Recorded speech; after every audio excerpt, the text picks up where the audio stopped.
بسم اللہ الرحمن الرحیم الحمد للہ رب العالمین والصلاة والسلام علی سید الانبیاء والمرسلین اما بعد۔ دوستوں، یاد رکھیے کہ عربی کو حاصل کرنے کے لیے اس کی ترغیب احادیث میں بھی دی گئی ہے۔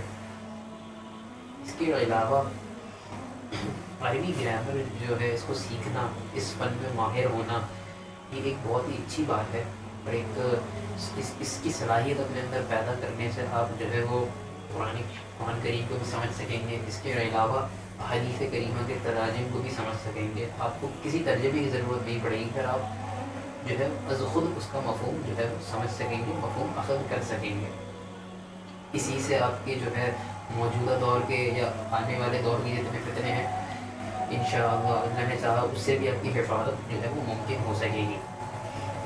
ہم پہلے اس کے بارے میں بات کر لیتے ہیں کہ جو ہے وہ عربی گرامر جو ہے وہ بیسیکلی ہے کیا۔ دیکھیں، ہر زبان کو سیکھنے کے لیے آپ کو پہلے اس کی گرامر کا جو ہے وہ پتہ ہونا چاہیے، اس کی نوحہ ہونی چاہیے، جس سے ہم انگلش میں سینٹیکس بھی کہتے ہیں یا گرامر بھی انگلش میں کہتے ہیں۔ تو اسی طریقے سے آپ کو جب عربی گرامر سیکھیں گے تو آپ عربی زبان کے اندر جو مختلف الفاظ ہوتی ہیں، لفظی ہوں یا وہ معنوی ہوں، ان سے آپ اپنے آپ کو محفوظ کر سکیں گے۔ عربی گرامر جو ہے وہ ہمارے پاس دو پارٹس میں ڈیوائڈ ہوتی ہے، نمبر 1 صرف اور نمبر 2 نحو۔ صرف میں ہم کیا کرتے ہیں؟ صرف کے اندر ہم ورڈز بنانا سیکھتے ہیں، کس طرح ہم ورڈز کو بناتے ہیں، فارمیشن آف ورڈز، کس طرح ایک ورڈ سے دوسرے ورڈ میں جو ہے وہ ٹرانسفر آف ورڈ ہوتا ہے۔ وہ انشاءاللہ جب ہم لیکچر شروع کریں گے تو ہم آپ کو بورڈ پر وہ جو ہے سبق سمجھاؤں گا پورا کہ صرف کسے کہتے ہیں اور نحو کسے کہتے ہیں۔ ابھی ایک ان شارٹ میں آپ کو بتا دوں کہ صرف میں ہم کیا کرتے ہیں، جیسے زید ایک لفظ ہے، اس طریقے سے ضرب اس کا معنی ہے مارنا، یہ بھی ایک لفظ ہے۔ ہم ان لفظوں کے ساتھ ڈیل کرتے ہیں صرف کے اندر، ان کی جو تبدیلیاں ہیں اس کے ساتھ ڈیل کرتے ہیں۔ اس کے علاوہ وہ ضابطے پڑھتے ہیں، وہ اصول پڑھتے ہیں کہ جس سے ایک لفظ بدلتا ہے۔ جیسے ضرب کا معنی ہے مارنا، اسی طریقے سے اگر میں اس کو پڑھ دوں ضربا تو اس کا معنی بن جائے گا مارا، اسے ایک پڑھ دے، تو یہ تبدیلی آ گئی۔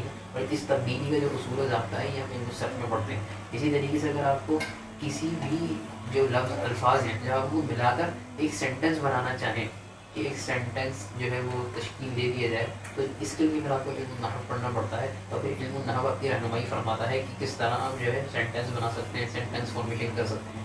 اسی طریقے سے جو کسی بھی لفظ کا آخری اعراب ہوتا ہے، جیسے پیش، زبر، زیر، وہ کس طرح سے پڑھنا ہے، کب جزم آئے گی، کب زبر آئے گا، کب زیر آئے گی، کب پیش، تو یہ بھی آپ کو علم النحو ہی جو ہے وہ رہنمائی فرماتا ہے۔ اب کیونکہ صرف جو ہے علم النحو پر مقدم ہے، کیونکہ اس میں ہم ورڈز کے ساتھ ڈیل کرتے ہیں، ان کی فارمیشن، ان کی تبدیلیوں کے ساتھ ڈیل کرتے ہیں، تو ہم صرف کو پہلے پڑھیں گے۔ اور صرف کے بارے میں، علم الصرف کے بارے میں، علم الصرف کے ہی ایک ماہر کا میں آپ کو اور بتا دوں، ان کا نام ہے للصرفی الوقت الشیخ احمد ابن علی ابن مسعود رحمۃ اللہ تعالیٰ علیہ۔ یہ بہت بڑے صرفی گزرے ہیں اپنے وقت میں۔ آپ فرماتے ہیں کہ علم، جان لو، ان علم الصرف ام العلوم، کہ بے شک علم صرف تمام علوم کی اصل ہے، یعنی ان کی ماں کی حیثیت رکھتا ہے۔ ام العلوم، ام عربی میں ماں کو ہے۔ والنحو ابوها، اور نحو، علم النحو ان کا باپ ہے۔ گویا کہ اصل ہوتی ہے، ماں کا جو کردار ہوتا ہے۔ اب اس قول سے ہمیں یہ پتہ لگا کہ علم الصرف جو ہے وہ گویا کہ ماں کی حیثیت رکھتا ہے تمام علوم کے لیے، اب چاہے وہ بلاغت ہو، منطق ہو، کیونکہ جو درس نظامی لوگ پڑھتے ہیں تمام کتابیں عربی میں ہوتی ہیں، تو صرف جو ہے ایک رہنمائی جو ہے وہ فراہم کرتا ہے، گویا کہ ایک طریقے سے علوم کی ماں کی طرح ایک حیثیت رکھتا ہے، جبکہ نحو جو ہے ان کے باپ کی طرح سے ایک حیثیت رکھتا ہے۔ ایک اور مقولہ بھی مشہور ہے، النحو فی الکلام کالملح فی الطعام، کہ نحو کی جو ہے حیثیت کلام میں ایسے ہے۔ تو بہرحال نحو ہمارا الگ ٹاپک ہوگا، ابھی ہم صرف سے ڈیل کریں گے۔ امید ہے کہ میں آپ کو سمجھا پایا ہوں گا کہ صرف میں ہم کیا پڑھیں گے۔ صرف میں ہم ورڈز پڑھیں گے، کس طرح ہم ورڈز کے ساتھ ڈیل کرتے ہیں۔ جیسے بسم اللہ الرحمن الرحیم ایک کلمہ ہے، اس کے اندر ہے لفظ اسم۔ اب اسم پہلے سمون تھا، پھر سمون سے یہ اسم بنا، کس طرح بنا، اس ورڈز کو ہم ڈیل کریں گے۔